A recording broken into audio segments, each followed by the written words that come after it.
నమస్తే పొలిటికల్ వాయిస్కు స్వాగతం. ఉదయం పేపర్లు పరిశీలించినప్పుడు లైవ్లో చెప్పాల్సినటువంటి అంశం కానీ చెప్పాలా వద్దని తర్జన పరిజన పడి గుండె కొంత తరుక్కుపోయినటువంటి సంఘటన చూసిన తర్వాత చెప్పాలన్నా వద్ద అర్థం కాక పొద్దున లైవ్లో చెప్పలేనటువంటి స్థితిలోకి వెళ్ళిపోయినాం.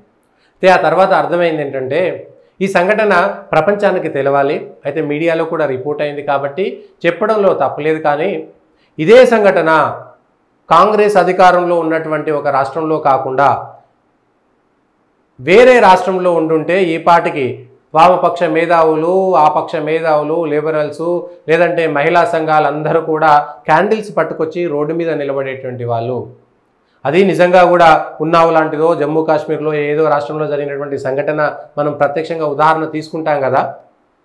అట్లాంటి కంటే ఎట్లా అంటే ఒక మహిళను వివస్త్ర చేసి, అది కూడా ఒక చెంచు ఆదివాసీ మహిళ, ఒక చెంచు మహిళను వివస్త్ర చేసి కళ్ళు మర్మంగాల్లో పచ్చి కారం వేసి తన భూమిని కౌలుకిస్తే ఆ కౌలుకిచ్చినటువంటి భూమిలోకే, తన సొంత భూమిలోకే కూలికి వెళుతున్నటువంటి మహిళ ఇంట్లో గొడవల కారంగా కొద్ది రోజులుగా ఆమె పనులకు రావడంతో ఆగ్రహం చెంది దారుణానికి ఒడిగట్టారు. బాధిత కుటుంబానికి చెందిన భూమిని అదే గ్రామానికి చెందిన బండి శివమ్మ, శివుడు, వెంకటేశ్వర్లు కౌలుకు తీసుకున్నారు. అక్కడే బాధిత మహిళ భర్తతో కలిసి రోజు సాగు పనులు చేస్తుంది. 10 రోజుల క్రితం ఇంట్లో గొడవలు పడంతో అలిగి పుట్టిల్లైన తీర్నాంపల్లికి వెళ్తున్నానని చెప్పి ఇంట్లోంచి బయటపడింది. అయితే ఆ గ్రామానికి కాకుండా పరిచేస్తున్న చుక్కాయపల్లి గ్రామానికి వెళ్ళింది. భార్య గురించి అత్తామామలకు భర్త ఫోన్ చేసి అడగా ఆమె తమ ఇంటికి రాలేదని వారు చెప్పారు. దీంతో భార్య గురించి ఆందోళన చెందుతుండగానే మరోవైపు కౌలుదారులైన శివమ్మ, వెంకటయ్య, శివుడు ఆమె ఆచూకీ గుర్తించి చుక్కాయపల్లికి వెళ్ళారు. ఆమెకు మాయమాటలు చెప్పి గ్రామంలో తమ ఇంటికి తీసుకొచ్చారు. అక్కడ ఆమెను నిర్బంధించి దాష్టికాలకు పాల్పడ్డారు. మరోవైపు కుటుంబ నియంత్రణ గురించి చెంచు నాయకులు మొలిచింతపల్లి గ్రామానికి వచ్చి ఇంటింటికి తిరిగి అవగాహన కల్పిస్తుండగా ఈ ఘోరం వెలుగు చూసింది. చెంచు నాయకులు పోలీసులకు సమాచారం ఇవ్వడంతో వారు వచ్చి బాధిత మహిళను కాపాడారు. ఆమె నుంచి వివరాలు అడిగి తెలుసుకున్నారు. ఆమె చికిత్స నిమిత్తం కొల్లాపూర్ ప్రభుత్వ ఆసుపత్రికి తరలించారు. ఈ సంఘటన గనక ఇది కాంగ్రెస్ రూలింగ్లో ఉండేటువంటి, కాంగ్రెస్ ప్రభుత్వంలో ఉండేటువంటి ఒక రాష్ట్రంలో కాకుండా ఇదే గనక ఏ బీజేపీ అధికారంలో ఉన్నటువంటి రాష్ట్రంలో గనక జరిగి ఉంటే ఈ పాటికి దేశమంతా గగ్గోలు చెందేది. కొంతమంది పెయిడ్ ఆర్టిస్టులంతా బయటికి వచ్చి దాని గురించి అసలు ఆ రాష్ట్రంలో ప్రభుత్వం ఉండకూడదు, ఆ రాష్ట్రంలో ప్రభుత్వం నాశనం అయిపోవాలి, ఆ ప్రభుత్వము మొత్తం దిగిపోవాలనేటువంటి ఉద్యమాలు దేశవ్యాప్తంగా మొదలయ్యేది.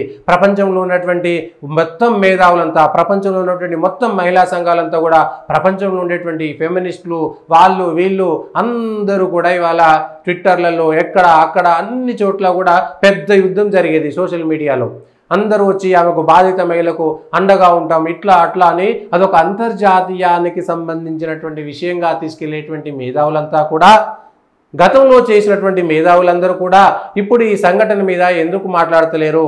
ఇక్కడ ఒక చెంచు మహిళ బాధితురాలు. పొద్దున్నే మనం చెప్పుకున్నాం జైనూరులో కూడా ఆదివాసులే బాధితులు. అది కూడా కాంగ్రెస్ అధికారంలో ఉన్నప్పుడు జరిగింది కాబట్టి దాన్ని మసిపూసి మారేడుకాయ చేశారు. ఇది కూడా కాంగ్రెస్ అధికారంలో ఉంది కాబట్టి మసిపూసి మారేడుకాయ చేశారు. అట్లనే మనం ఈసీఎల్ దగ్గర జరిగినటువంటి సంఘటనలో కూడా అక్కడ కూడా ఎవరు ఎస్టీలు, బాధితులంతా కూడా ఎస్టీలు. ఆ రోజు దాడులు జరిగింది. ఒక వర్గం వారు ఇంకొక వర్గం వాళ్ళపైన దాడి జరిపింది కూడా నాచారం ఏరియాలో. అక్కడ జరిగినటువంటి దాంట్లో అక్కడ కూడా ఎస్టీలే బాధితులు. హైదరాబాద్ అల్లర్లో బాధితులంతా కూడా ఎస్టీలే, పిట్టల వాళ్ళే. ఇక్కడ కూడా ఒక చెంచు మహిళ అధికారంలో ఉన్నది కాంగ్రెస్ పార్టీ. ప్రపంచంలో ఉన్నటువంటి మేధావులు, ఫెమినిస్టులు, వామపక్ష భావజాలు ఉన్నటువంటి వాళ్ళంతా కూడా క్యాండిల్ ర్యాలీలు చేసేటువంటి పెయిడ్ ఆర్టిస్టులు వాళ్ళందరూ కూడా నోరు మూసుకొని ఎందుకు కూర్చున్నారు? ఈ సంఘటన గురించి ఎందుకు మాట్లాడట్లేదు? ఎందుకు ర్యాలీలు తీయట్లేదు? ఎందుకు వాళ్ళ నోర్లు మూగబోయినాయి? ఇగో ఇది మనం ప్రపంచంలో ఉన్నటువంటి దేశాలలో ఈకోసిస్టమ్ ఎట్లా పనిచేస్తుంది. ఒక సంఘటన, ఇదే సంఘటన ఒక రాష్ట్రంలో ఒక ప్రభుత్వము, ఒక పార్టీ అధికారంలో ఉంటే ఏ విధంగా స్పందిస్తారు వాళ్ళంతా, లేదంటే వాళ్ళకు నచ్చినటువంటి ప్రభుత్వం అధికారంలో ఉంటే ఏ విధంగా స్పందిస్తారనేటువంటి అంశం పైన స్పష్టమైనటువంటి అవగాహన రావాల్సి ఉంటుంది. కాబట్టి వాళ్ళందరూ కూడా ఎవరైతే టూల్ కిట్ పెట్టి ఈ సోషల్ మీడియాలలో అక్కడ ఇక్కడ ఇష్టం ఉన్న రీతిలా సెలెక్టివ్గా కొన్ని ప్రభుత్వాల మీద, కొన్ని రాష్ట్రాల మీద విషం కక్కేటువంటి కొందరు మేధావులు వాళ్ళందరూ కూడా ఏమైపోయారు, మాయమైపోయారు. ఇక్కడ కూడా ఒక ఆదివాసీల గురించి మాట్లాడేటువంటి లేదంటే ఎస్టీల గురించి మాట్లాడేటువంటి సంఘాలన్నీ ఎందుకు మూగపోయినాయి, ఎందుకు వాళ్ళ నోర్లు తెరవడం లేదు, ఎందుకు వాళ్ళు పాడడం లేదు, ఎందుకు వాళ్ళు మాట్లాడడం లేదు, ఎందుకు వాళ్ళు రాయడం లేదు, ఎందుకు ధర్నాలు చేయడం లేదు, ఎందుకు ర్యాలీలు చేయడం లేదు, ఎందుకు రోడ్ల మీదకి రావడం లేదు, ఎందుకు ప్రశ్నించడం లేదు, ఇవన్నీ సమాధానం చెప్పాల్సినటువంటి అవసరమైతే ఎంతైనా ఉన్నది. సెలెక్టివ్గా మాత్రమే మీరు చేస్తారా?